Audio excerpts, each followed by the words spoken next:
वो मस्जिद का जो है कई 22 नंबर के हिसाब से टैक्स बना के जा रहा था और उन लोगों ने अपने आप को इसके मालिकाना हुकूक बताया और म्यूनिसिपल कॉरपोरेशन से वो लोग 2.5 करोड़ रुपए हासिल किए और लेटर देने के बाद बल्दिया महकमे को ये नहीं मालूम था कि इसके पीछे मस्जिद है और वो मस्जिद आबाद मस्जिद नहीं है, काफ़ी ज़माने से बंद है मस्जिद।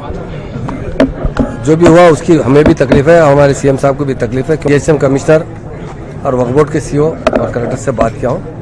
इंशाल्लाह बहुत जल्द वहाँ पर बिल्कुल पड़ोस में, चूँकि वो मास्टर प्लान में आ रही, पड़ोस में जहाँ पर भी सरकारी ज़मीन अवेलेबल रहेगी या म्यूनिसिपल की डिपार्टमेंट की ज़मीन अवेलेबल रहेगी, अच्छी बड़ी ज़मीन देकर वहाँ अच्छी से अच्छी मस्जिद तामीर की जाएगी। सब उनको जगह पे 419 गज वक्फ की ज़मीन है, उसी पर क्यों तामीर देखी जा सकती? डिमोलिश किया गया, वो 400 चिल्लर नहीं है, इससे पहले काफ़ी पहले डिमोलिश किया गया था जब भी मुआवजा दिया गया था। अगर मैं खुद हम इंस्पेक्शन करेंगे, अगर वहाँ पर मुनासिब जगह रहेगी, लोगों को इबादत करने के लिए माकूल जगह रहेगी तो ज़रूर वहाँ पर बनाया जाएगा। ऐसे ज़रूरी नहीं है कि वो हटाना। मस्जिद कितनी जगह पर है, मुझे जो इत्तला मिल रही है, मस्जिद बहुत छोटी थी, जो कमान की मस्जिद एक ही कमान के अंदर थी, एक खाने की मस्जिद थी, जिसमें वहाँ पर नमाज पढ़ने की जगह नहीं है।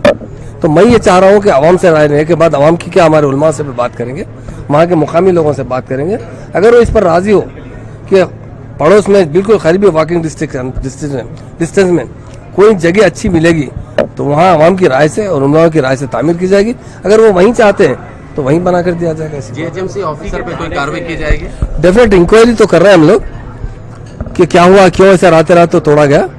डेफिनेट जो भी इसके अंदर कसूरवार रहेंगे उनके ऊपर जो भी जिस तरीके से भी हम लोग एक्शन लेना है ज़रूर लेंगे।